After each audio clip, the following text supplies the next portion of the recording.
hini çimend.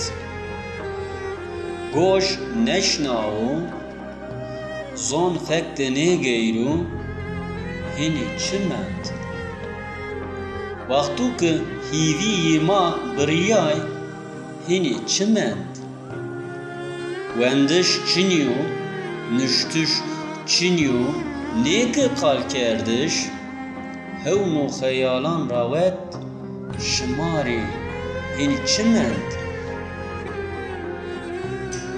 İnsan gere hüner u zonayişi xu aver biyaro. Eser u baş xuduma ne verdu? Hini çimend. Örf u adeton qal u qirfon maca verd. Ezayî avet din diyanet ra.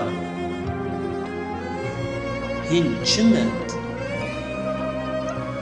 Qîş gedey fehm nekenî, pîlî qalî nekenî, ez sevajom. Derheq kirtkî di eyru ra tapa, hînî çimend. Her kavm gore layıqê xwe îdare beno. Sermiyanê ki kewt nêzonan dest, hîn çimend. Dünya de kar û gureyî ma baş nasanê. Ek axiret zî şek û şüphe dibû, hênî çimend. Mala çimê to kor, bîrî to mor bibû felek. Pey hewt koyon di na qiriya wet, hînî çimend.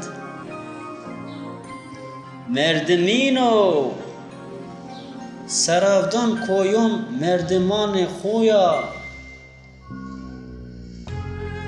Şîret ki peygoş be, hewcê qalan hîn çimend.